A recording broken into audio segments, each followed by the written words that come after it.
We actually create local change and global dialogue.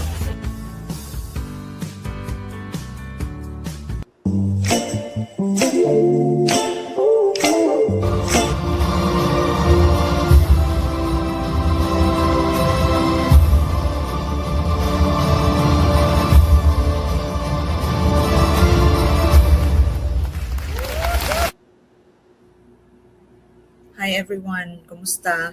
Welcome to Conversations with MM. Today we are going to be cultural and artistic in our episode. So first I'll bring you back to Cebu City, my home place, where I miss so much, and it's going to be about Puso. It's a food landmark in Cebu, and I'm glad that there's such thing as Puso Village. It's a modern day food park at the back of the Cebu City Hall.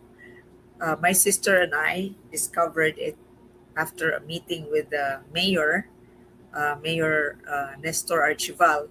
So nice kay ito nga discovery. Nindot kayo. It's overlooking the Cebu Strait, or yeah, that's the Cebu Strait, and it's huge and it's modern, but it depicts the Spanish and indigenous ancestry of Cebu. So, for your information, puso means hanging rice in English. So, this is our old way of cooking rice. We put it in lukay or coconut fronds, mga dahon sa lubiba. So it's an artistic way or a well, indigenous way of boiling rice. Isulod ang rice din sa um, lukay and then pabukalan sa tubig, the usual way of cooking it, boiling it. So it smells good because of the aroma of the coconut. So sikat kayo ni siya. It goes with lechon, it goes with inununan, it goes with bulad, everything.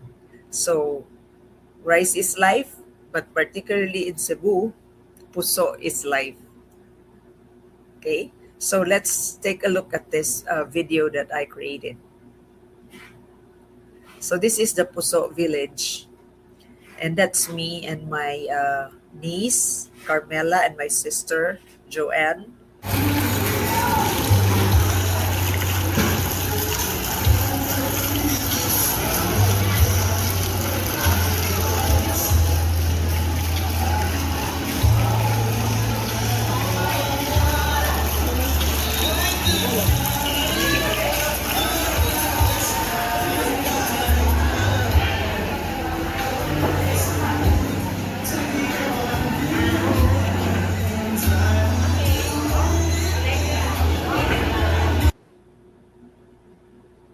Daghan kaing lechon. It's like an avenue of lechon.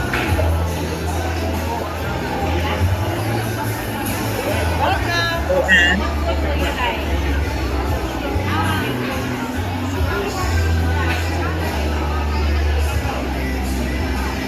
wow, lechon galore.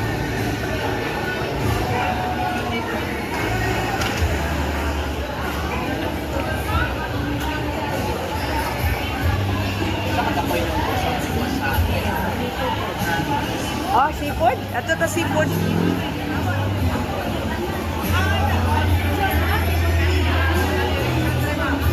Dako lagi jo.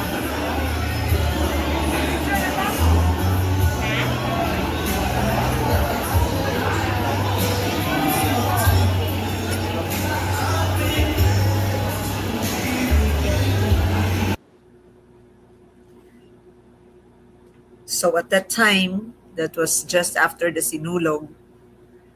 So they have the statue of the baby Jesus to honor the Santo Niño of Cebu, because this was after Sinulog.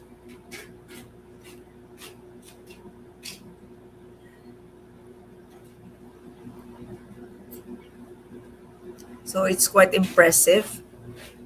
Very nice. See the Spanish verandas, windows. And they have a fountain. So, mo ni siya ang tuslubuwa. Mo ni yung puso. Uh-huh. Itip ni mo.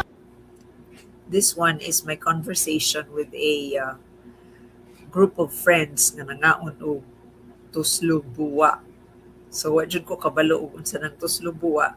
My friend Vanette told me it's the froth of brain of the pigs and some innards too. So let's listen nganong sikat kayo ni siya.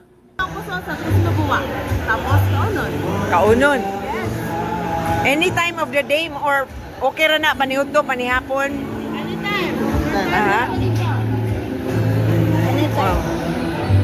So andam na siya, gipalit na ninyo. Kapalitin mo set ka na siya, lamas, mantika, patis, na ang main paan ang ito sa baboy. Lami kayo?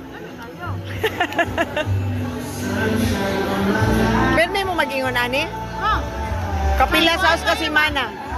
yun isa dyan. Kahit lang, Ah. walang pakbot tayo ba? Aka ng murag special location. Walang tigbit tayo na ba? Kaya barato ba? Amo ba? Oh, anli? Oo. Ang puso lang dilim, may mahal. Pila man ang puso? Libre na puso, na pulo ka puso. Oh, kung mo palit mo ani. Pila man yun siya, pila. 200. Oo, niya share na na. Oh, share na na siya. Mag-share na na siya. So mo na ang mga kinaham sa mga estudyante. Oh, good. Ting bitay. Tigbit tayo. Yung mga sabahan. Oh my God, enjoy. Salamat. So let me pause that for a bit. So the food, the street food called tuslubuwa means to dip in the bubble, because buwa means bubble in Cebuano.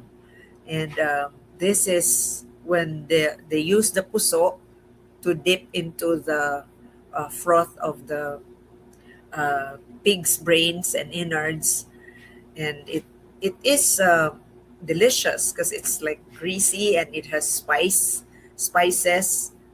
So lami siya, murag tusnod niya kaon, but dili gini siya healthy because it has a lot of mantika na dili maayo sa heart kung permi nimo kaunon. So the group that I talked to, ingon sila nga para to sa ting bitay. When budgets are low, they go and eat sa tuslubuwa because it's cheap. It's 200 pesos, and it has an unlimited number of the sauce, or the pig brain sauce, I think, and then the rice, the hanging rice, the puso na pulo kabuok, 10 kabuok.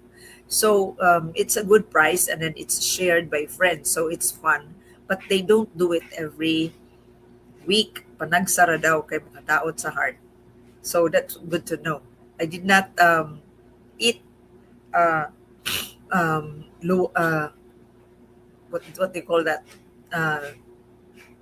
the food kay I couldn't di na ko magwanta ang mantika ba. So that's that. So take a look. So I moved around the seafood area. See, it's so amazing. Daghan kaayong mga lambay.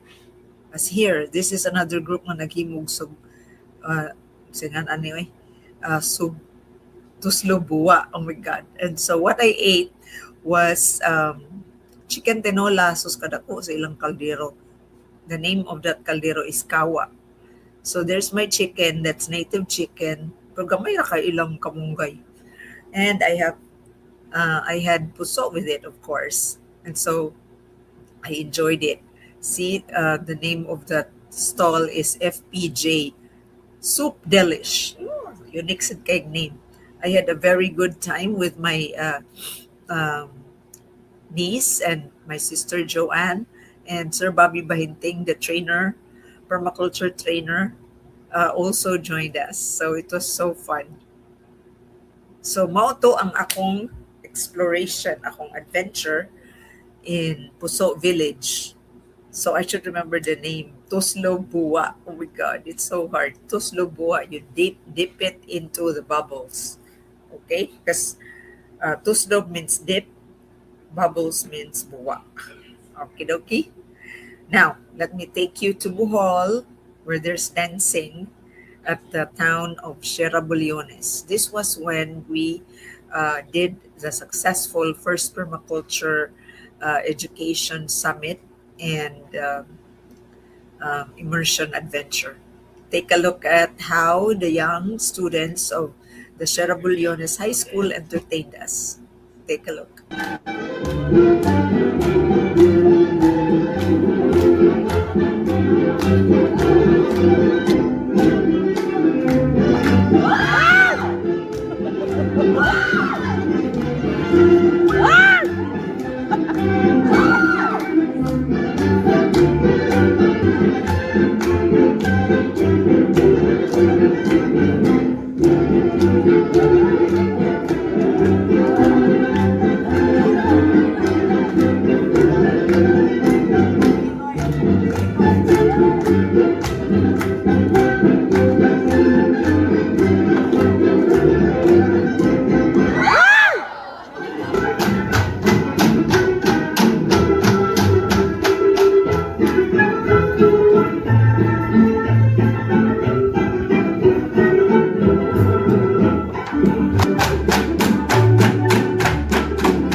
Okay, that's my twin, Merdi Barlaan, who joined the dancers in learning tinikling. So you need to have a coach when you do this. You can't just do this by yourself because the stunts of the our own dances are difficult. So don't do that in your house. Okay. So earlier you saw the sayaw sa bangko or the bench dance, which was very breathtaking.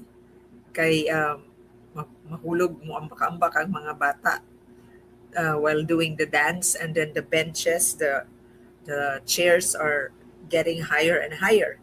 And this one naman, tinikling, um, is inspired by the movement of the bird called tickling. They hop and hop. So the dance is inspired by the movement of the tickling. They hop into the bamboo poles that's being synchronized, synchronizedly clapped, no, to create a rhythmic movement called dance. So I hope you enjoyed that. This was one of the perks of our recently concluded first permaculture education summit and immersion tour in Cebu and Bohol. So that was so fun. So you can see our heritage is very rich, and it needs to be to be passed on and appreciated traditionally, and maybe come up with innovations for it for as long as we remember, because it reminds us of our roots and our heritage. That's who we are. So salamat, Cebu and Bohol, for that very rich culture of ours. Now, speaking of culture, let's veer to Mexico. My favorite food is guacamole. Tadan, you know that because I'm I'm being healthy. So let me share with you a favorite spot in New Jersey. which makes fresh guacamole for its customers. It's in Margaritas. It's in Fort Lee. Take a look at this.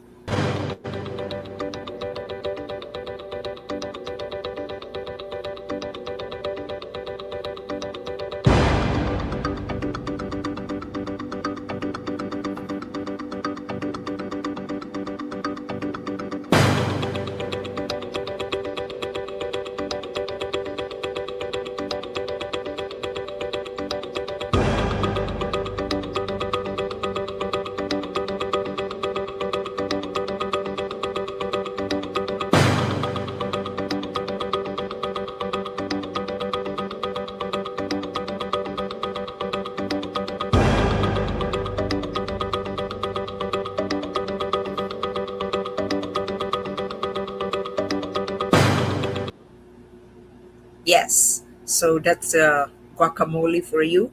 Avocado, it's composed mainly of avocados and herbs and spices. So avocados are highly nutritious.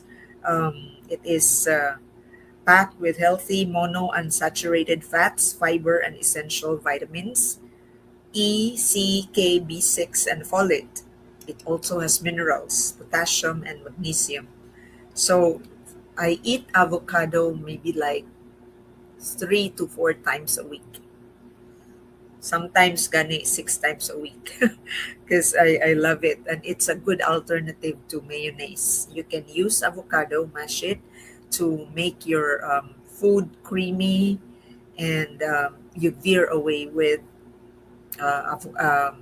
mayonnaise. Okay, so that's one of my favorite foods, avocado. And fresh guacamole is so good at Margaritas on Fort Lee. Just saying. And towards let's go towards a more serious conversation right now. At the UN, I had a chance to talk to meet two women leaders, but talk to only one from Chumash tribe of California, and they attended the CSW 70, which was concluded in March. It was running for 2 weeks, and they wanted to be heard and to listen to what's going on at the UN, the international community. So let's try to listen to the issues that the indigenous people of America are experiencing. Let me just stress a point that they were the first group of people who were sacrificed and wiped out in the name of modernity and in the name of colonialism. But there they are quietly. For me, they're the most marginalized group of people in the US. Like the immigrants are being targeted these days, but all the time in history, the indigenous peoples of the US have been um, quieted and disregarded, sorry to say, but they're doing their part to survive and to protect the land. They call it the sacred elements. Everything is like sacred to them, like land, water, the air, the mountains. They revere it like it's the nurture of their lives. So that is very much absent in our culture, in the modern day culture.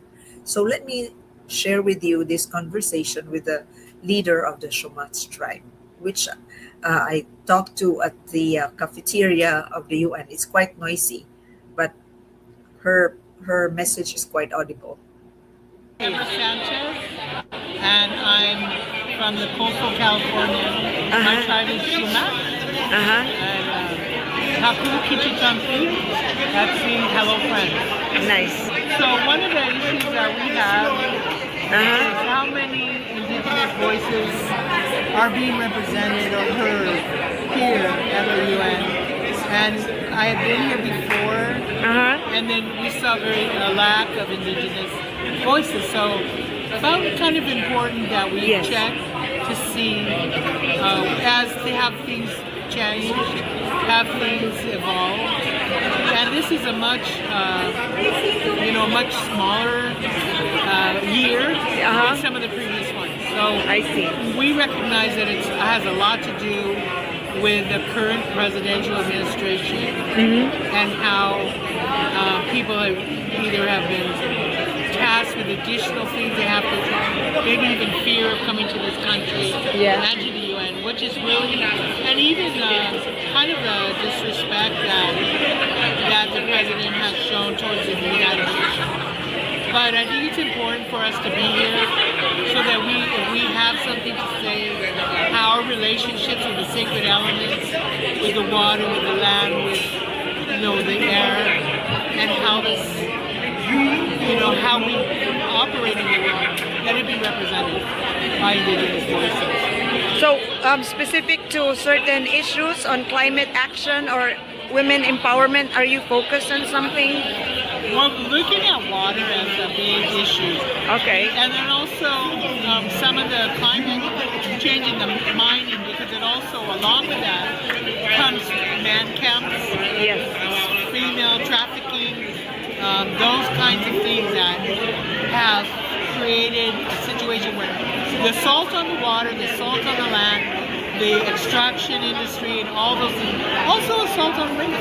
It's like if we can overrun the situation or exploit to exhaustion, Yes. then we're also doing the same thing with women, and we're affecting us more than almost anybody in the world. We're the most vulnerable. We're in those climate areas where climate justice doesn't always occur, and we're second thoughts, to a lot of people in power. But the Native Americans are the original people of the land. Yes. So what is your take on this situation now when there's even an immigration issue, but you remain invisible despite in the midst of chaos? We recognize What that, do you say? Yeah. that I recognize completely how much invisibility there is and disregard. But that's why it's important for us to come, even if we're the only ones. For your voices to be heard. Exactly. And not to just but also to monitor and to see what is happening in these kinds of spaces. Yes. Because there's the thing about we have to show up, and we wear many hats. So, for example, if we're looking at climate change, we're looking at trafficking, Yes. we're looking at all of these issues regarding the sacred elements. So I see this, and we fight over and over and over again about the extraction industry, pollution, all these things, and we lose over and over and over again. But it's ingrained in us that we have to stand for Mother Earth. We have to stand for our kids, the future generations, and all the ones. It's an honor to continue to fight. But I'm not unrealistic, and I recognize that we've been marginalized, that we've been invisible, but we're going to keep fighting. Thank you so much.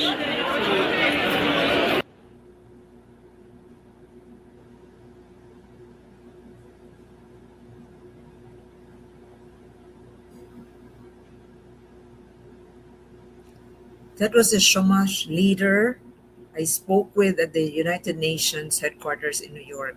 She was talking about the issues that they are confronted with, like the exploitation of their natural resources, water, air, the land. So it's important that she said they continue the fight. It's an honor, she said, for her to continue the fight on behalf of the next generation. So she's cool. You know what I observe about mga indigenous leaders? They speak very calmly. They're so gentle as a people. They're so calm. That's one distinction I can always identify when I talk to indigenous people. They're soft spoken, and yet their message is on point and strong. The Chumash leader had said that the issues they're confronted with have always been about their lives and safety, like human trafficking of indigenous women is very strong until now, but quiet, and the destruction of their sacred elements, the water, the land, and the mountains. They affect them, their tribes, but it affects everybody because nature is contiguous. And whatever destruction you do in the upland will trickle down downstream. So I salute to her and her companion, who's a tribal leader from New York. So it was a good conversation despite the noise at the cafeteria. There they are. And they continued to share with me their concerns. And they keep on doing what they're doing for the sake of their future generations. So thank you so much for that interview. It's been a wonderful conversation. And speaking of indigenous people and indigenous art, today is the closing day of the Dayo exhibit, which is at the Philippine Center. There you go. I went there last Monday, and Dayo means foreign in English, or a foreigner, somebody who's not native and who comes into a place, in this case, New York. And so you have, this is about the Filipinos in the diaspora and highlighting our textiles. So this is an artwork by the better half of DCG, Adrian Cruz, Miss Citadel Cruz. Thank you so much for sharing your wonderful full art, ma'am. So look at this, is on exhibit only until today. And so there's an interesting piece there. There's the backstrap loom.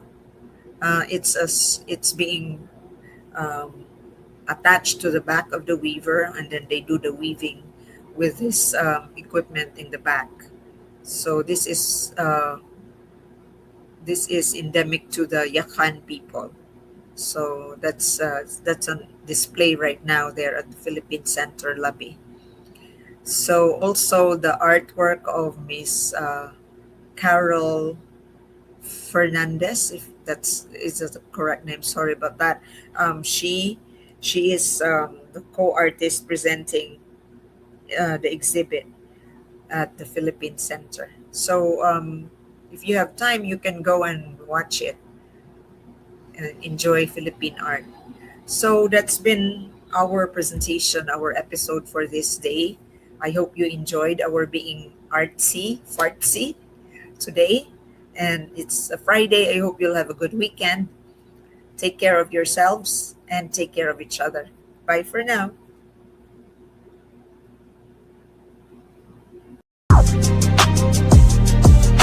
Her feminist perspective, I Yeah. think that's really where I get it. You got it from her. Social justice was so important to her and has become important to me.